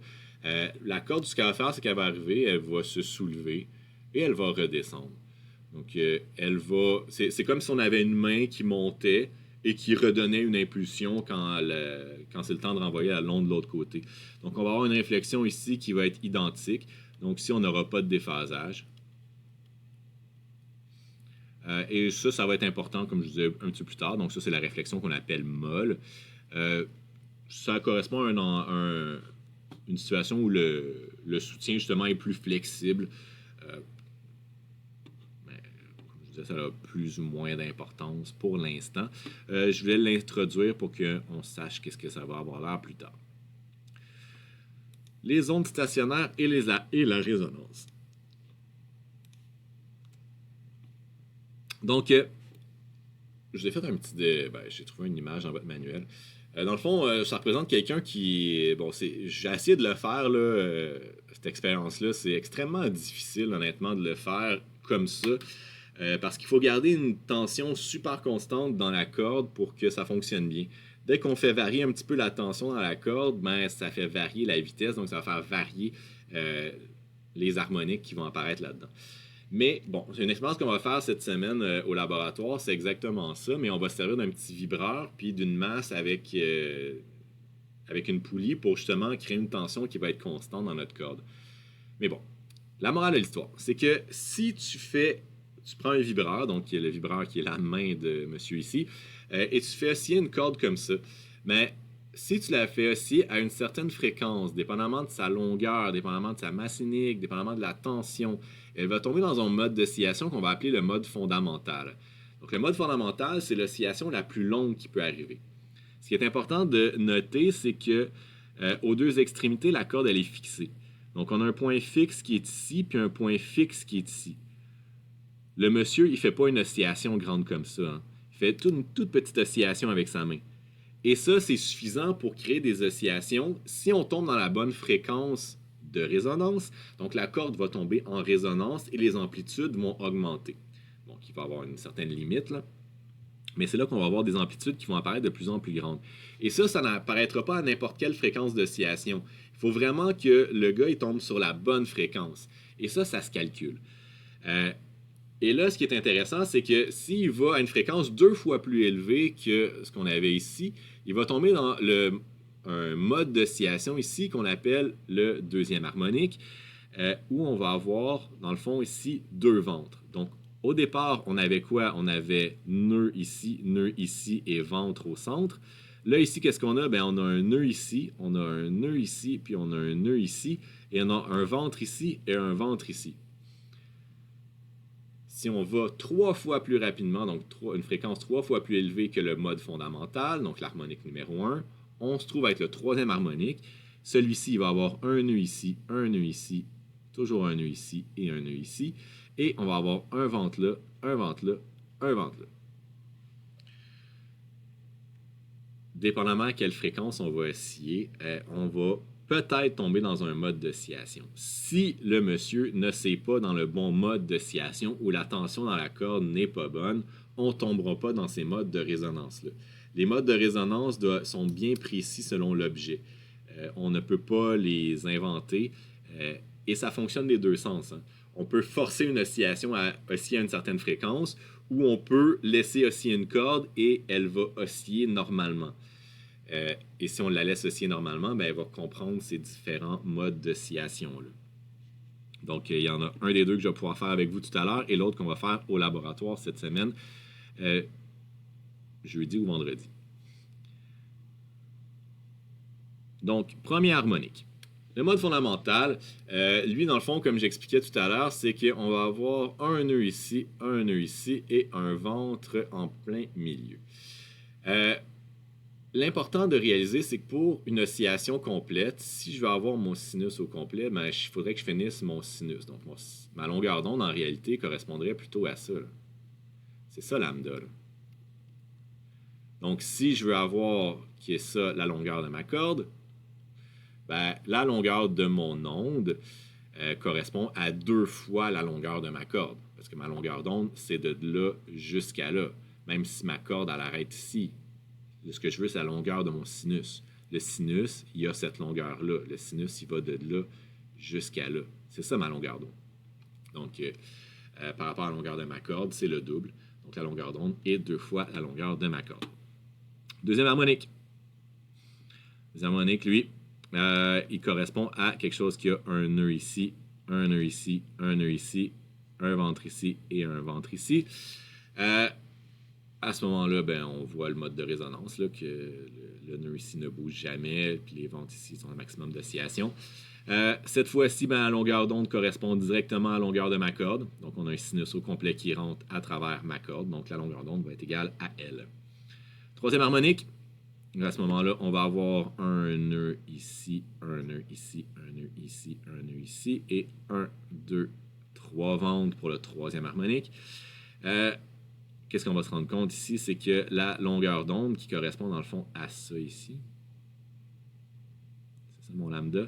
Dans le fond, si j'ai la longueur de ma corde qui est tout ça, L, ben ma longueur d'onde dans le fond c'est quoi? Ben c'est 2 tiers de ma longueur d'onde. De la longueur de ma corde, excusez. Donc lambda est égal à 2 tiers fois la longueur de ma corde. Et voilà. Donc qu'est-ce qu'on se rend compte? On se rend compte qu'on a une suite qui apparaît. On avait 2L, L, maintenant 2L sur 3. Donc, dans le fond, tout ce qu'on a à faire, c'est 2 fois L et on divise par le numéro de l'harmonique. Et N est égal à 1, 2, 3. Ça me donne la longueur d'onde du Nème harmonique. Donc, l'harmonique fondamentale où le N égale 1, c'est la même chose. Après ça, on parle du deuxième harmonique, troisième harmonique, etc. Et L représente toujours la longueur de la corde en mètres. En fait, la longueur d'onde aussi est en mètres. Il n'y a pas de zéro, il n'y a pas de négatif. C'est toujours des longueurs d'onde, donc des valeurs positives. Voilà. Donc, longueur, donc N, numéro de l'harmonique ou mode d'oscillation. J'ai répété les petites formules de tout à l'heure. Donc, V est égal à oméga sur K, qui est égal à lambda sur T, qui est égal à lambda fois F. Donc, je me suis servi de la troisième valeur, comme je disais, pour avoir la relation entre la longueur d'onde et la fréquence. Donc, nous, ce qui va être intéressant pour nous, surtout au niveau des instruments de musique, c'est pas nécessairement les longueurs d'onde, mais les fréquences. Donc, les fréquences, c'est les sons qu'on entend. Plus les fréquences sont élevées, plus le son est aigu. Plus les fréquences sont basses, plus le son est bas. Et ça, c'est la chose la plus importante à réaliser, c'est que le lien entre les longueurs d'onde n'est pas nécessairement direct entre ce qui va se passer dans l'air et dans une corde, mais les fréquences sont toujours les mêmes. Donc, la fréquence d'oscillation de la corde, la fréquence d'oscillation de notre tympan, la fréquence d'oscillation des molécules d'air qui sont entre les deux, c'est toujours la même fréquence. Donc, le même de fois par seconde que ça bouge, c'est tout équivalent. Donc, c'est bien le fun de travailler en fréquence dans ce temps-là. Donc, mais ce qu'il faut réaliser, c'est que si j'ai des longueurs d'onde qui sont quantifiées selon le Nème harmonique, ben, comme j'ai des longueurs d'onde qui sont quantifiées, mais je vais avoir des fréquences qui vont être quantifiées aussi. Et ma vitesse va dépendre, comme je vais voir tout à l'heure, de ma tension et de ma masse linéique. Donc, ma fréquence est égale à NV sur 2L. Lui, j'aurais pu le mettre en gros gras. Donc, voilà. Puis on aurait pu répéter que c'est les mêmes harmoniques, là, mais je pense que ça va. On l'a fait il y a 2 secondes. Voilà. Donc, les fréquences harmoniques vont être données par NV sur 2L. Donc, l'expérience qu'on va faire cette semaine, j'ai un vibreur qui est relié à une corde qui passe par une poulie qui est ensuite reliée à une masse. Donc, le vibreur, c'est l'appareil noir qui est ici. Dans le fond, c'est une petite palette de métal là, qui est reliée à un circuit électrique qui fait juste bouger un petit peu. Là. Ça vibre comme une brosse à dents à peu près. Là. Donc, si vous y touchez, vous allez le sentir vibrer, mais vous ne le verrez pas vraiment. Là. C'est vraiment petit comme oscillation. Donc, c'est vraiment un nœud. Là. Bon, dans votre livre, on dit presque un nœud. Là. Moi, je vous dirais, on le considère comme un nœud. Donc, ça va vibrer à 120 Hz. Même chose que notre labo, là, c'est le même. Ben, il n'est pas pareil, vous allez voir, il est moins beau le note, là, mais il assez quand même à 120 Hz. Disons que j'attache une corde qui a une masse unique de 1,6 g par mètre et j'ai 1,2 mètres de corde entre mon vibreur et le sommet de ma poulie. Quelle doit être la masse suspendue ici, donc cette masse-là, M, quelle doit être la masse suspendue pour que la corde oscille dans son quatrième harmonique et quel est le mode de... Dans quel mode oscille la corde si la masse suspendue est de 1 kg? Donc, essayez ça. Ça fait un beau résumé de ce qu'on a dit aujourd'hui. Moi, j'enchaîne avec la solution. Donc, voilà, on a tout simplement à prendre notre fréquence d'oscillation. Donc, la fréquence ici, peu importe, là, on oscille à 120 Hz. Donc, le mode d'oscillation va toujours... Peu importe le mode d'oscillation, la fréquence des oscillations va être à 120 Hz. N ici va être égal à 4 parce que c'est le quatrième harmonique que je veux. V, la vitesse dans la corde, ben, c'est là qu'il faut que je fasse attention. La longueur de la corde ici, ça va être 1,2 m qui est entre mon vibreur et la tige. Donc, gardez en tête que la longueur réelle de la corde a plus ou moins d'importance. Ce qui est important pour nous, c'est elle ici. Là. C'est ça qui compte pour nous. Parce qu'il y a encore un bout de corde hein, là. Donc, si on défait le nœud là, on défait le nœud là, puis on mesure la corde au complet, on n'aura pas la bonne valeur pour notre oscillation. C'est seulement entre ici et ici que ça oscille. Et je ne sais pas si vous le voyez, l'espèce de petite bédaine qui apparaît. Là, là on aurait un ventre ici. Là. On aurait un nœud ici. On aurait un ventre ici. Donc, dans le dessin ici, on est dans n égale 2. Donc, on aurait un autre nœud ici, puis un autre nœud ici. C'est ça qu'au laboratoire, il faut savoir observer. Puis on va vraiment les voir. Vous allez les voir, ces petites oscillations-là. Si on ne les voit pas, c'est qu'on n'est pas à la bonne masse. Donc, c'est là qu'il est important de bien avoir la masse suspendue. Donc là, nous autres, ça va être du SRR, mais vous allez voir que ça se fait quand même bien. Donc voilà, FM est égal à NV sur 2L. Le V, comme j'ai dit tout à l'heure, c'était la tension divisée par la masse linéique. On a dit que N égale 4, donc le Fn va être égal du F égale 4, qui va être égal à mon 120 Hz. La tension, la fréquence va être égale à N sur 2L fois racine de V sur mu. Donc, j'ai remplacé mon V par racine de F sur mu, donc ma tension sur la masse. Cette tension-là, comment je fais pour l'avoir? Ben, si tu regardes ta masse ici, on s'est entendu qu'elle est à l'équilibre. Si elle est à l'équilibre, ça veut dire quoi? Ça veut dire qu'il y a une force gravitationnelle qui est ici et qu'il y a une tension qui va être par en haut.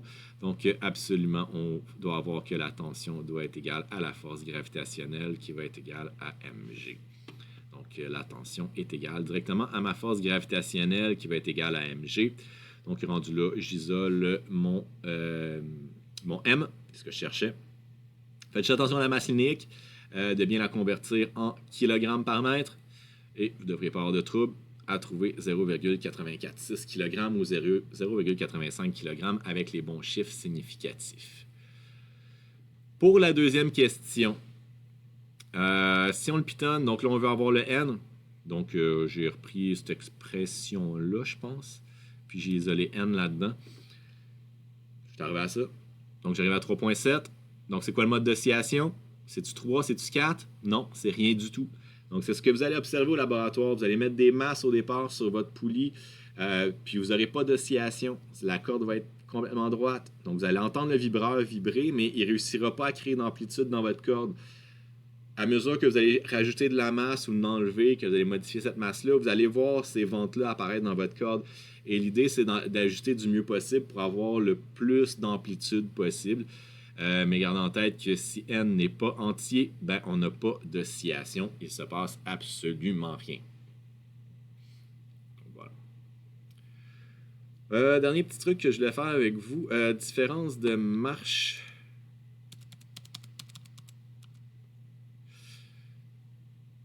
Différence de marche, différence de phase et période. Je vous ai écrit un sinus comme ça. Écoutez, j'ai rien mis sur les axes, c'est volontaire parce qu'en réalité, ça ne change pas grand-chose. Ce qui est important de réaliser maintenant pour une oscillation complète qui correspond, disons, de sommet à sommet. Donc, ça, c'est une oscillation au complet. Ou si je prends juste un petit bout de mon oscillation.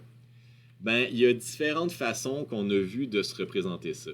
Ben, on a dit qu'on pouvait prendre, si on prenait une photo de notre onde, dire que tout ça va correspondre à une certaine longueur d'onde qu'on appellerait, disons, lambda. Ben, à une longueur d'onde lambda, ça veut dire qu'on travaille en mètres. Bien, si on travaille en mètres, ça veut dire qu'on a une différence entre deux positions sur ma corde qui est donnée par ce qu'on va appeler delta x, qu'on va appeler ma différence de marche, qui se calcule en mètres.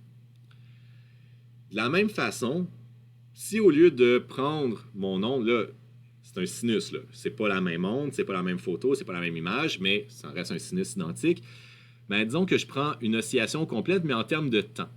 Ben, une oscillation complète en termes de temps, ben, ça correspond à ma période que je calcule en secondes. Cette période-là, en secondes, peut correspondre à, en partie, si je prends une partie de mon oscillation, ben, ça va être une différence de temps que je vais mesurer en mètres. Et finalement, si je regarde en termes de phase, ben, une oscillation complète, ça se trouve à être 2 pi radians.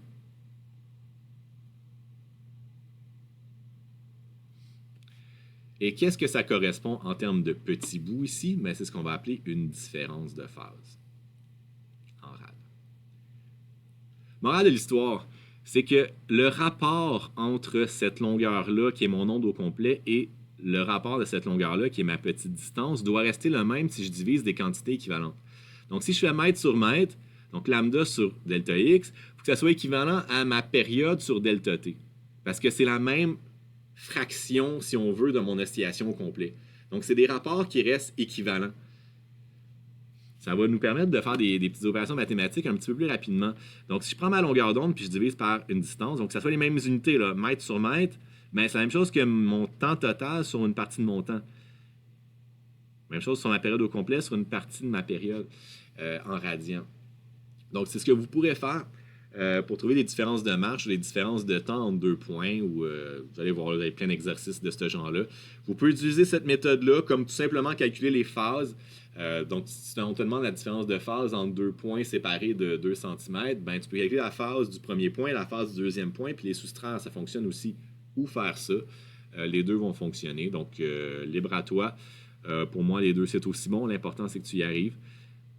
Et voilà. Donc, différence de marge, différence de phase et différence de temps. Pour les trucs et les amplitudes, tout ça, ça a été, pas les amplitudes, mais les périodes longueur d'onde et 2 pi rad. Je pense qu'on connaît bien ça. Je vous donne vos exercices. Je m'installe une minute pour faire une petite démo. Je vous reviens. OK, petit dernier truc que je voulais faire avec vous aujourd'hui. Juste regarder un petit peu comment les harmoniques ça fonctionne puis comment ça se reproduit dans un instrument de musique. Donc, je vais chercher un de mes jouets préférés, ma petite guitare électrique. Donc, l'idée, c'est d'aller voir un petit peu les différences entre les modes puis pas mal ça. Dans le fond, j'ai commencé par vous dessiner ici le mode fondamental, donc n égale 1. Donc, je prends ma pleine longueur de corde. Par exemple, si je prends la grosse corde, ben, ce que vous entendez, c'est ça. Donc, j'ai sorti ma petite application. Donc, vous voyez qu'on a une fréquence autour de 82.4 Hz si je prends ma corde au complet. Donc, ça serait ma fréquence du mode fondamental.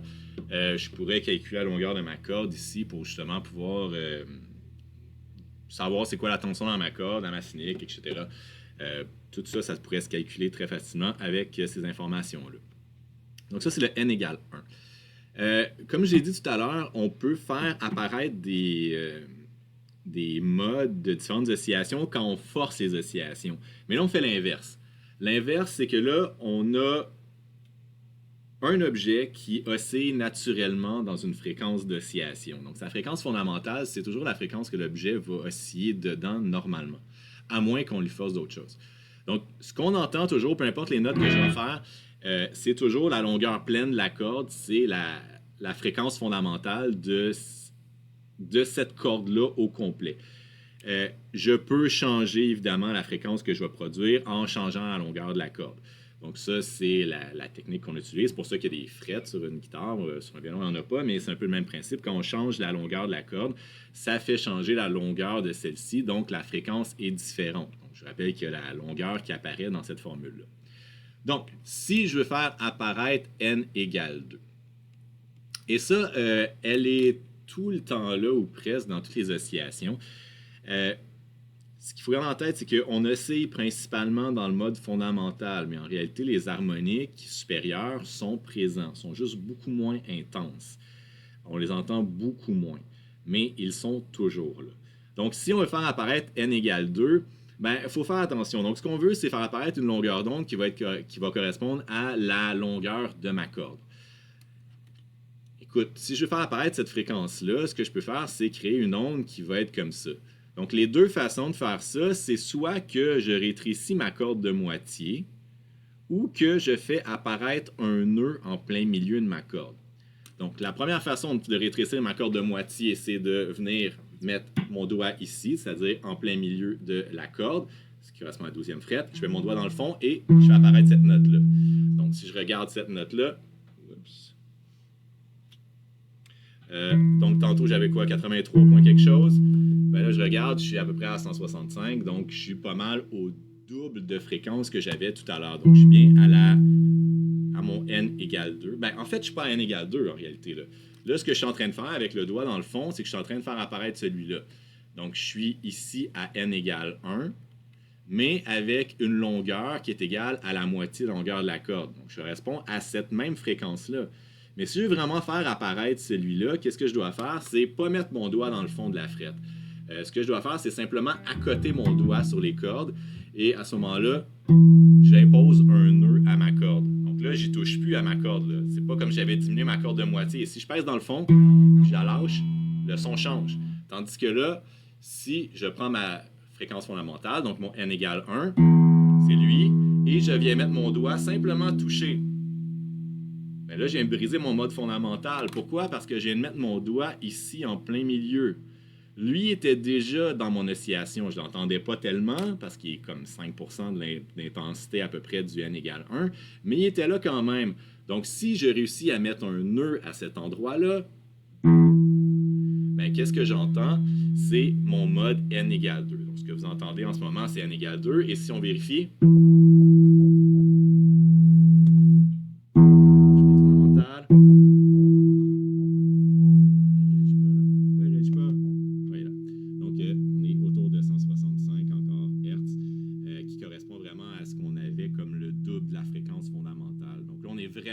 oscillation-là à une fréquence 2 fois plus élevée qu'on avait tout à l'heure. Si on va faire apparaître n égale 3 comme ça, l'idée c'est de faire apparaître soit un nœud ici, donc au tiers de la corde, ou ici au tiers de la corde. Mais faire attention, ça ne correspond pas à ça. Hein? Donc si je mets le tiers de la corde est ici dans le fond. Par contre, si je mets mon doigt dans le fond de la frette ici, c'est pas la même note. Donc, lui, il est 2 fois plus bas que lui. Donc, dans le fond, lui correspondrait à l'harmonique de lui. Là. Donc, si je pourrais trouver le milieu de la corde de là près ici. Là.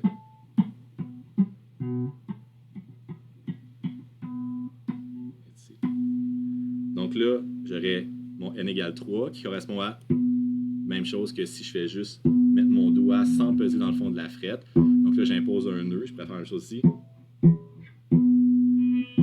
Lui, si je le fais comme ça, ou je fais lui, celui-là puis celui-là me donnent la même fréquence. Là, je suis en train de faire celui-ci. Si je pèse dans le fond, là, je fais lui. Mais les deux, c'est la même fréquence. Donc, autour de 247 dans les deux cas. Qui correspond dans le fond à peu près à 3 fois ce qu'on avait au n égale 1. C'est pas 3 fois celui qu'on avait dans n égale 2, c'est toujours par rapport à n égale c'est toujours lui qu'on va multiplier par 2, 3. Donc là, c'est au tiers de la corde. Si on allait au quart, on aurait n égale 4 qui était ici. Je sais pas, j'ai assez de fret pour le faire. Donc lui, je manque de fret pour le faire en réel avec une corde plus petite, mais ça correspond pas mal à ça. Donc voilà, c'est ce que je voulais vous montrer pour ce chapitre-ci. Je ressortirai probablement la guitare pour vous montrer les battements à la fin du chapitre 3. Mais pour l'instant, c'est tout pour cette semaine. Donc, je vous souhaite une excellente semaine. Vous avez vos exercices à la fin des notes. S'il y a quelque chose, vous m'écrivez. Sinon, on se voit par Teams très bientôt.